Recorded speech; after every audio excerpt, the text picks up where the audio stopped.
ආයුබෝවන් කියලා පිළිගන්නවා මාත් එක්ක එකතු වෙලා ඉන්න ඔයාලා හැමෝමම. ඉතින් මං අද මගේ පළවෙනි එපිසෝඩ් එකකින් කියලා දෙන්න යන්නේ 2025 වර්ෂයේ ඒ ලෙවල් වලට සිංහල ලියන නංගිල මල්ලිලාට කොහොමද ඔයාලා මේ ටික කාලය ඇතුළත හොඳ ලකුණක් ගන්න කියලා. ඉතින් මං ඔයාලට මුලින්ම කියලා සූදානම් වෙන්නේ අපි මේ ටික කාලය ඇතුළත වැඩ කරද්දී අවධානය යොමු කරන්න ඕන විශේෂ කරුණු කිහිපයක් ගැන. පළවෙනිම දේ තමයි ඔයාලා සබ්ජෙක්ට් තුනම බැලන්ස් කරගන්න ඕනේ.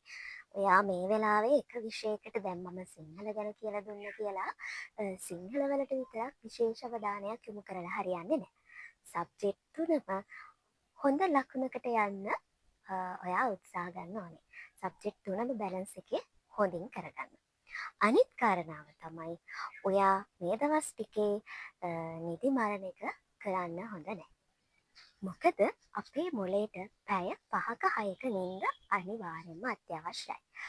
ඔයා මේ දවස් කිහිපය ඇතුළත නිදි මරාගෙන පාඩම් කරා කියලා ඔයා නිදාගත්තේ නැති වුණොත් ඒ පාඩම් කරන දේවල් ඔයාට කොහෙත්ම මතක හිටින්නේ නැහැ. ඒ වගේම ඔළුවේ කැක්කුම, මානසික පීඩන තත්ත්වයන් මේ වගේ එක එක ලෙඩ රෝග ඔයාට හැදෙන්නත් පුළුවන්. ඔයාගේ ප්‍රතිශක්තිකරණය දුර්වල වෙන්නත් පුළුවන්. ඒක නිසා මේ දවස් ටිකේ පාඩම් කරද්දී දවල් කාලයෙන් උපරිම ප්‍රයෝජන අරගෙන රැට නිදා ගන්න. ඒ රැට නැතත් ඔයාට රැට පාඩම් කරන්න පුළුවන් වෙලාව නම් දවල්ට පාඩම් කරන එක අමාරු නම් කොහොම හරි කමක් නැහැ දවල් වරුවට හරි පැය 5-6ක් එක දිගට නිදා ගන්න එක කරන්න ඕනේ.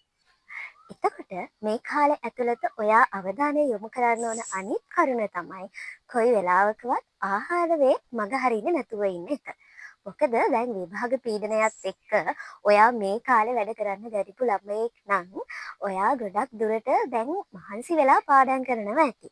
ඒ මහන්සි වෙලා වැඩ කරද්දී ඔයාට උදේ කෑම එක, රෑ කෑම එක, දවල් කෑම එක මගහැරෙනවත් ඇති. හැබැයි ඒ විදිහට කොයිම වෙලාවකවත් වැඩ කරන්න එපා. මොකද අපි ආහාර හොඳින් ගන්නව නම් තමයි අපේ ප්‍රතිශක්තිකරණය හොඳින් සිදු වෙන්නේ. ඉතින් එහෙම ප්‍රතිශක්තිකරණය වෙන්නේ නැති වෙනකොට අපි එක එක ලෙඩ රෝග වලට ගොදුරු වෙනවා. අන්න ඒක නිසා නංගිල මල්ලිලා හොඳින් මතක තියාගන්න ඕන. හොඳින් වතුර බීලා, හොඳින් කෑම අරගෙන මේ කාලේ පාඩම් වැඩ කටයුතු ටික හොඳින් කරගෙන යන්න. ඒ වගේම තමයි ඔයාලා මේ කාලේ පුළුවන් තරම් ඔයාලගේ ටයිම් එක හදාගන්න මහන්සි ගන්න ඕනේ. ඒ කියන්නේ දැන් ඔයාලා පේපර් වලට ලියලා හොඳට පේපර් වලට හුරු වෙලා විනාඩි 30ක් ඇතුළත ඔයා ප්‍රශ්නයකට උත්තරයක් ලියන්න මේ කාලේ හොඳට පුරුදු වෙන්න ඕන. මේක ඇත්තටම ඔයාලා මීට කලින් කරන්න තිබිච්ච දෙයක්. ඒ වුණත් ඔයාලට ඒක මීට කලින් කරන්න බැරි වුණා නම් ඔයාලගේ මේ දැන් ඉන්න රිසල්ට් ටික තියෙනවට වඩා උඩට ගන්න හොඳම ක්‍රමයක් තමයි මේ කාලය ඇතුළත ඔක්කොම පාඩම් කරන එක ලොකු පීඩනයක් කරගන්නේ නැතුව Tamanට පුළුවන් විදියට හොඳට ප්‍රශ්න වලට උත්තර ලියන්න පුරුදු වෙන එක. කොච්චර පාඩම් කරත් නැත්තම් වැඩක් නැති වෙනවා. ඔයාලට විනාඩි 30ක් ඇතුළත ප්‍රශ්නයකට උත්තර ලියා ගන්න බැරි වෙන නිසා. ඉතින් ඒ වගේම තමයි ඔයාලට තියෙන පාඩම් සැලැස්මක් මේ කාලේ හදාගන්න ඕනේ. ඒ පාඩම් සැලැස්ම ඔයා හදාගන්න ඕනේ ඔයාගේ පේපරේ ස්ට්‍රක්චර් එකත් එක්ක. අපි ඒ ගැන කතා කරමු ඊළඟ වීඩියෝ එකේ.